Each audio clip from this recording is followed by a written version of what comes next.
Good morning to all of you. Today's topic is बेटा staffing process class 12 unit 6 हम start कर चुके हैं। तो स्टाफिंग के बारे में मैंने आपको बताया था कि स्टाफिंग में होता क्या है कि जो भी आप ऑर्गेनाइजिंग में डिवीज़न ऑफ वर्क कर चुके होते हैं तो उसको क्या करते हैं हम पीपल से फिल करते हैं। It refer to filling and keeping filled the post with people, यानी कि लोगों के द्वारा जब पदों को भरा जाता है तो वो इसके अंदर इंक्लूड किया जाता है। स्टाफिंग प्रोसेस में फर्स्ट पॉइंट आपका आएगा estimation the man power requirement, कि आपको आपकी ऑर्गेनाइजेशन में कितने मेंबर्स की ज़रूरत है, यानी कि तो आपको ये फाइंड आउट करना है फर्स्ट पॉइंट में कि मैन पावर जो है वो कितना रिक्वायरमेंट है आपका, कि कैसे रिक्वायरमेंट का मतलब है कि कितनी ज़रूरत है कि आपके यहाँ मान लीजिए 2 मैनेजर की आपको रिक्वायरमेंट है तो 2 मैनेजर ही आप रखेंगे। अगर मान लीजिए 2 सुपरवाइजर की आपको रिक्वायरमेंट है तो 2 सुपरवाइजर आप यहाँ रखेंगे। तो इस तरीके से टोटल मान लीजिए आपके पास 4 मेंबर्स की रिक्वायरमेंट आ गई है। तो फर्स्ट पॉइंट आपका यही प्रूव करेगा कि आपको एस्टिमेशन हो जाता है कि मैन पावर कितनी रिक्वायरमेंट है। सेकेंडली पॉइंट है आपका रिक्रूटमेंट। रिक्रूटमेंट का मतलब होता है बेटा भर्ती, कि आप इसके बाद क्या करेंगे, भर्ती करेंगे, लोगों की नियुक्ति फर्स्ट पॉइंट स्टाफिंग में हो जाती है, कैलकुलेट हो जाता है। तो उसमें क्या करेंगे आप, भर्ती करेंगे लोगों का, इस तरीके से पदों को भरेंगे कि जैसे 2 मैनेजर हैं 2 सुपरवाइजर हैं। नेक्स्ट आपका आता है सिलेक्शन। अब मान लीजिए आप भर्ती के लिए क्या करेंगे, यहाँ आप फॉर्म वगैरह फिल करवा देंगे उनसे, उसके बाद उनका सिलेक्शन करेंगे।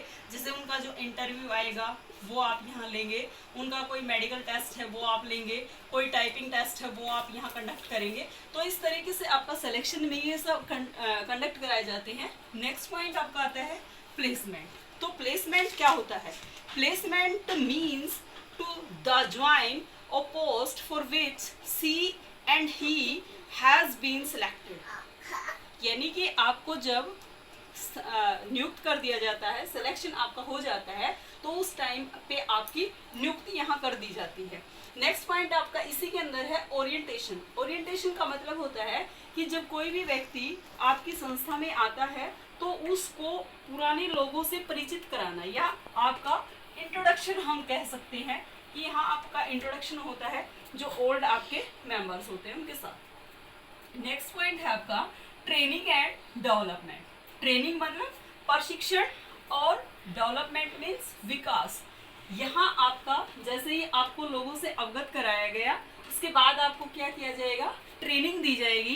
ट्रेनिंग भी 2 तरीके से आपको दी जाती है, on job training, of job training. On job का मतलब होता है जब आप कार्य कर रहे हैं उस दौरान आपको काम सिखाया जाए, और ऑफ जॉब ट्रेनिंग का मतलब होता है काम से दूर करके आपको काम सिखाया जाए।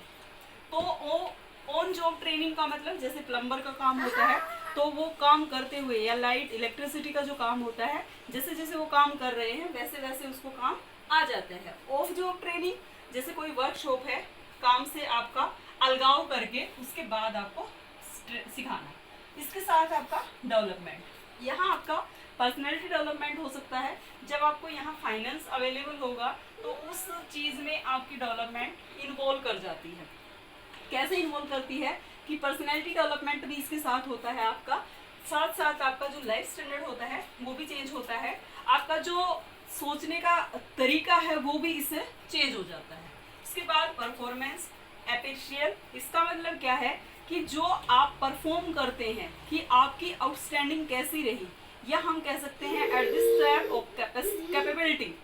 कैपेबिलिटी जज की जाती है आपकी यहाँ कि आप में वास्तव में क्या है। जैसे यहाँ आपको सिखाया भी गया है, विकास भी कर दिया गया आपका, तो उसके बाद आपने क्या आउटपुट दिया वो आउटपुट इसके अंदर आ जाए। नेक्स्ट, अगर बेटर आउटपुट देते हैं तो आपका प्रमोशन हो जाता है और कैरियर की प्लानिंग इसके अंदर हो जाती है, यानी कि आप फ्यूचर अपना सिक्योर कर सकते हैं किसी भी फील्ड में जाके उस कैरियर के बारे में। इससे अलग कोई कैरियर आप सोच सकते हैं कि मैं इस कैरियर की बजाय दूसरे जो हमारा जो एट प्रेजेंट वर्क है इससे अलग हटके भी कुछ कर सकता हूँ। नेक्स्ट आपका लास्ट कंपनसेशन। कंपनसेशन होता है क्षतिपूर्ति किसी भी चीज़ की। वो 2 तरीके से होता है आपका, direct finance, indirect finance. Direct जो फाइनेंस आएगा आपका वो टाइम बेस्ड पेमेंट हो सकती है, जैसे वेजेस हो सकती है, आपकी सैलरी हो सकती है, वीकली भी हो सकता है, मंथली भी हो सकता है, इसमें बोनस भी आपका आ सकता है, और आपका जो परफॉर्मेंस आपकी रहेगी उस पर भी आपका पेमेंट बेस्ड हो सकता है कि बेटर परफॉर्मेंस है तो बेटर आउटपुट रहेगी आपकी, अगर बेटर आउटपुट नहीं आती है आपकी तो उसकी लो सैलरी रखी जाए। उसके बाद नेक्स्ट पॉइंट इसी के अंदर है इनडायरेक्ट फाइनेंस। इनडायरेक्ट फाइनेंस आपको क्या होगा, जैसे मेडिकल फैसिलिटी प्रोवाइड करवा दी जाए, इंश्योरेंस प्रोवाइड करवा दिया जाए, इस तरीके से ये इनडायरेक्ट आपको फाइनेंस अवेलेबल करा के कंपनसेशन किया जा सकता है। Thank you to all of you.